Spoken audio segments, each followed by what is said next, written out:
Praise the Lord. മനുഷ്യർ നമ്മോട് എതിർത്തപ്പോൾ യഹോവ നമ്മുടെ പക്ഷത്തില്ലായിരുന്നുവെങ്കിൽ, അവരുടെ കോപം നമ്മുടെ നേരെ ജ്വലിച്ചപ്പോൾ അവർ നമ്മെ ജീവനോടെ വിഴുങ്ങിക്കളയുമായിരുന്നു. സങ്കീർത്തനങ്ങൾ 124:1. മനുഷ്യജീവിതത്തിൽ പലതരത്തിലുള്ള എതിർപ്പുകൾ ഉണ്ടാകാം. ഒരു വ്യക്തിയുടെ പേരിൽ കുറ്റം ആരോപിക്കപ്പെട്ടാൽ അതിൻ്റെ സത്യാവസ്ഥ മനസ്സിലാക്കാതെ ആളുകൾ കൂട്ടമായി അവരോട് എതിർക്കാറുണ്ട്. പാപിനിയായ മഗ്ദലക്കാരി സ്ത്രീയെ ശിക്ഷ വിധിക്കാൻ ഒരു കൂട്ടം ജനങ്ങൾ കല്ലെടുത്തപ്പോൾ യേശു പറഞ്ഞു, നിങ്ങളിൽ പാപമില്ലാത്തവൻ ഇവളെ ആദ്യം കല്ലെറിയട്ടെ എന്ന് പറഞ്ഞു. പാപം ചെയ്യാത്തവരായിട്ട് ആ കൂട്ടത്തിൽ ആരുമില്ല എന്നുള്ളതുകൊണ്ട് അവരിൽ ആരും അവൾക്ക് ശിക്ഷ വിധിച്ചില്ല. സഭാപ്രസംഗി 7:20 ഇങ്ങനെ പറയുന്നു, പാപം ചെയ്യാതെ നന്മ മാത്രം ചെയ്യുന്ന ഒരു നീതിമാനും ഭൂമിയിൽ ഇല്ല.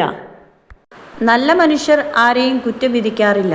പലപ്പോഴും ഒരു പ്രശ്നം വരുമ്പോൾ ഒരുപാട് തെറ്റുകൾ ചെയ്യുന്നവർ തന്നെയാണ് കുറ്റം വിധിക്കാനായിട്ട് മുൻനിരയിൽ എത്തുന്നതും.